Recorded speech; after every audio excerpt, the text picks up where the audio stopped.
Guys,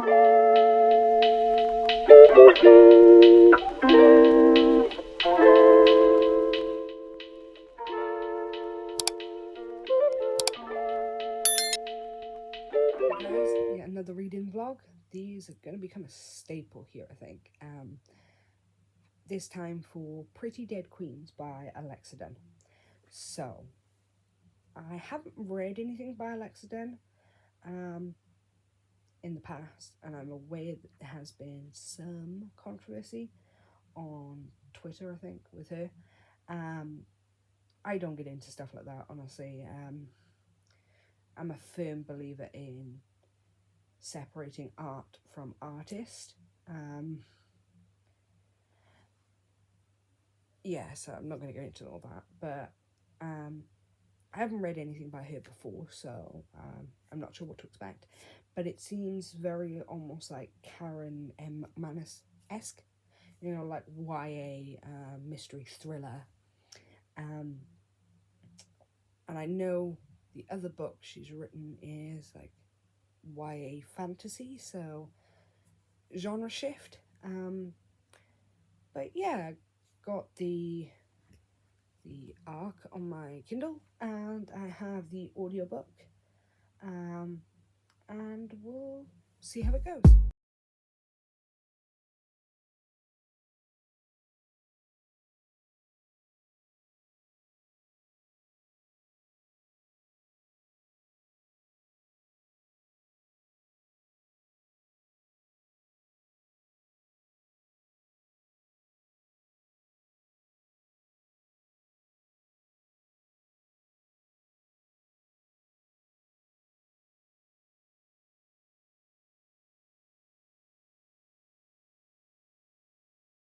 Done with Pretty Dead Queens now, and the opening was interesting.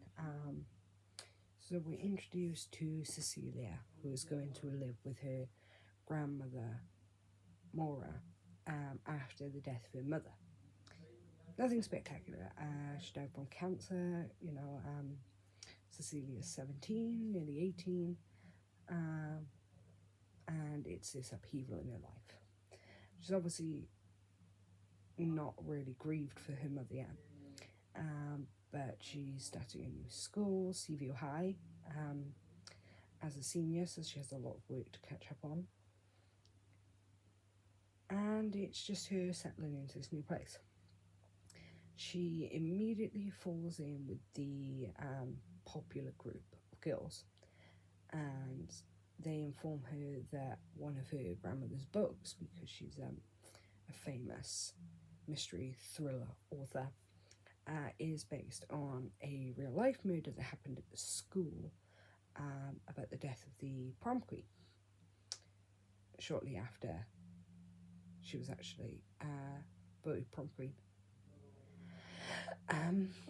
So yeah, I'm not sure where it's going to go. I don't know whether it's going to be a mystery thriller with someone else dying and them turning into kind of like Nancy Drews trying to figure out who did it, or whether it's going to be more of a typical YA kind of school drama kind of thing. But yeah, I'll check in about the quarter mark and let you know how I.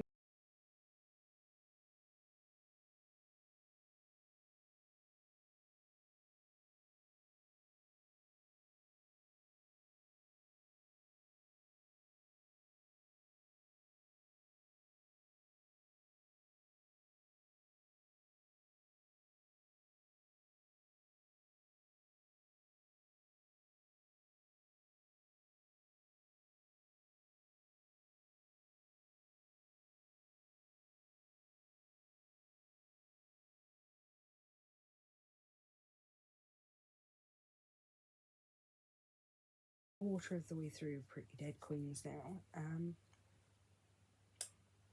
It's interesting. There's not much happening really. Cecilia's settling to new school, figuring out what the deal with is with all her new friends, the town, her grandmother, the kind of almost bloody history of the town. For being so small, there have been a few murders and disappearances. And we've got two potential love interests. So we have Ben, who is her grandmother's assistant, intern kind of thing, who is, you know, your traditional kind of more nerdy boy and has issues with the circumstances surrounding the death of his own mother and the lawsuit resulting from that. And there's also Gabriel, who is Bronte's brother. And at this moment, I prefer Gabriel. Like, during her welcoming party at her grandmother's, people keep asking about her mother, and it really upsets Cecilia, and Gabe comforts her, you know, not in the, you know, cry on my shoulder kind of thing, but having lost his own father, he gives her some advice. Like, he explains that it never really goes away, but you learn to deal with it, and gives her some advice on things that she can use to cope. I also didn't like the fact that when Cecilia tells Ben she's going to therapy to try and learn to cope with the grief of losing her mother, his response isn't supportive. It's he has a go at the therapist, Dr. Shelby, and says like, oh, none of your secrets will stay secret very long, talking to her. And that really aggravates Cecilia. Like, she wants him to be supportive because she's nervous enough about going to therapy anyway. But yeah, it's don't look too closely at the romance either. It's very insta-lovey. It's typical YA. But nothing's really happened so far besides that. So I'm hoping the actual murder mystery kind of element will come in soon. Because yes, nothing's really happening. But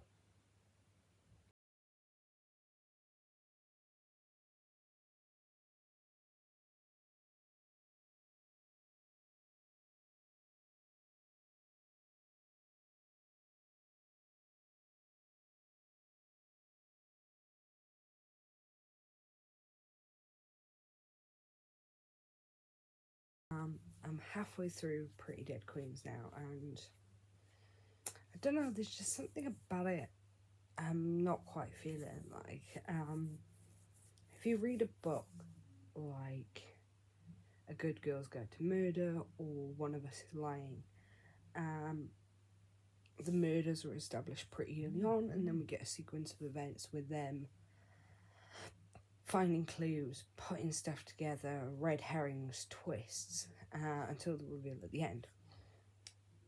This book is structured differently to a lot of murder mystery thrillers, especially young adult ones that I've read, where we get a pretty boring early segment that introduces us to some of the characters but doesn't give us really any depth. By the time we get the actual murder,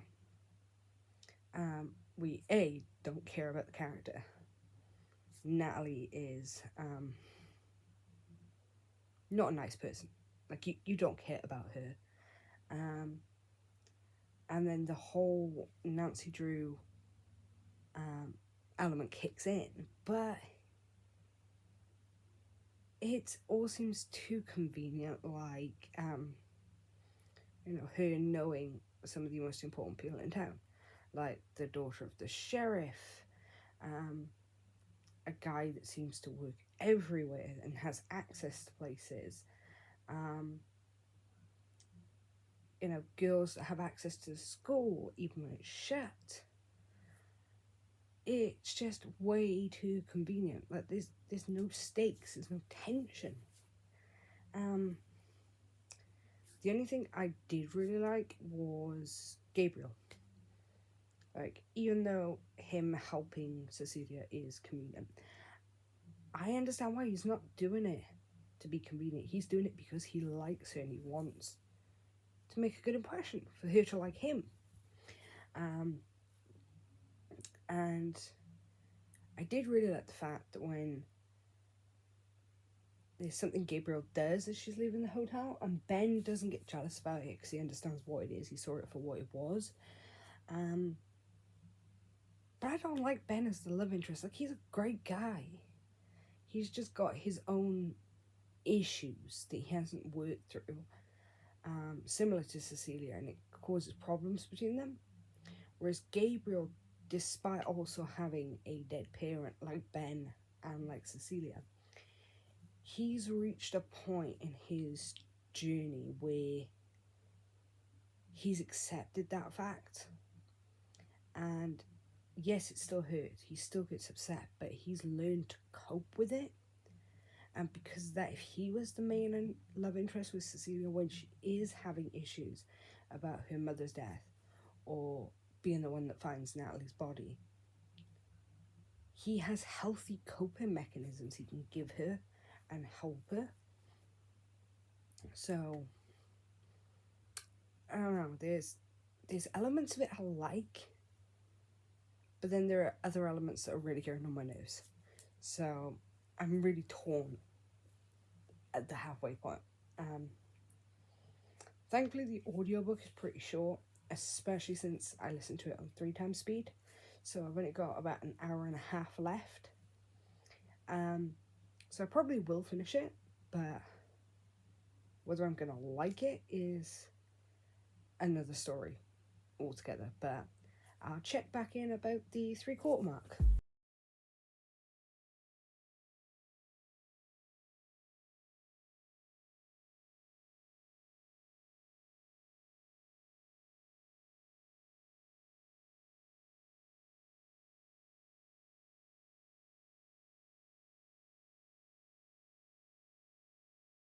Quarters of the way through Pretty Dead Queens now, and it's finally starting to get kind of interesting. It's bouncing back and forth between whether it's a copycat murder or revenge murder. Was Caroline's killer the man that really did it? And now we're going into the secrets people hiding. So Natalie wasn't as squeaky clean as people saw her. She was actually blackmailing a lot of people in the town, which gives every single one of those people motive to kill her. But now Cecilia is having to figure out whether anyone actually did. Like, were their secrets bad enough that they would kill her over keeping the secret? I think for a lot of the younger people, like Luke and Gabriel, their secrets, and Ben as well, their secrets aren't going to be bad enough, I don't think, for them to be murderers. But the adults in town, theirs might be.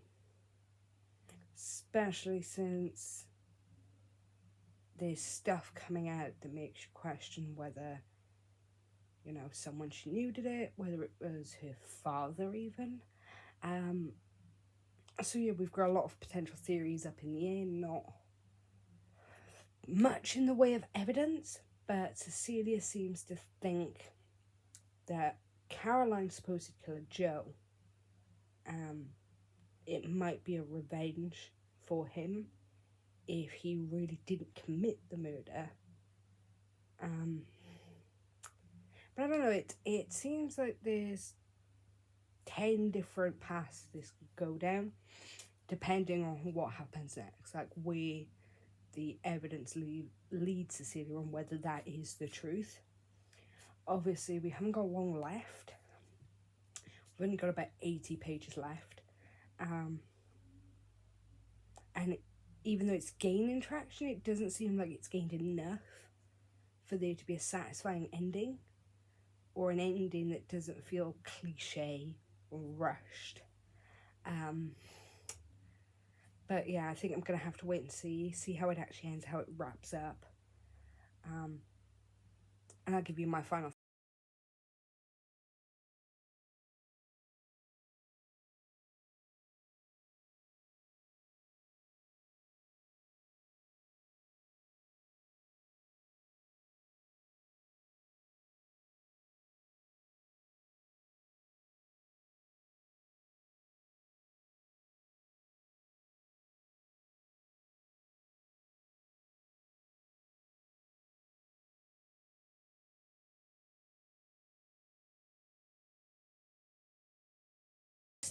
finished Pretty Dead Queens, and I don't know how to feel about it. Like, the last 100 pages definitely made up for how slow the first half of the book was. But the reveals at the end seemed like way out there. Like, there wasn't even any hints to it. But there were a couple, but like not enough for you to seriously consider the people who turned out to be the murderer. And it kind of threw me off because they had some really good leads that were going down, and any one of those would have made a really interesting killer and made for a really interesting story. And because there wasn't just one, there were several. No matter which one she actually picked, it would have been a surprise to certain people because they would have put their money on the other two. But the person it ended up being, there was like no kind of hint that this person was the killer, so it seemed really out of nowhere. But the final 100 pages did make it a 3.5 star for me. If the last 100 pages hadn't have been that entertaining, it would have been a 2.5, maybe a 3 star. More likely a 2.5. So that last quarter of the book bumped it up a whole star for me. And I'm not sure, like, it was decent. So I might give Alexa Dunn's other mystery a go. I think it's called The Ivies. Not sure whether I'm going to give Brightly Burning a chance yet. YA fantasy, YA sci-fi. Is something I'm coming to enjoy less and less the older I get. But all I can really say, it was decent. If you want a small town murder mystery vibes with all your mystery thriller classic tropes, then it's pretty good. Not exceptional. There were issues with the pacing and a real lack of character development. Like, I felt they could have gone more into Cecilia's grief, and her relationship, especially with characters like Bronte and Gabriel, could have gone deeper into that, being as they've got a shared background with the loss of a parent. I would have liked to have seen them bond more over that. More maybe with Cecilia and her mother, like, even though she's already dead at the beginning of the novel, the loss of her mother is a big thing for Cecilia, so to see at least something of her relationship with her mother would have been nice. But yeah, it was okay. That's all I can say. It was okay.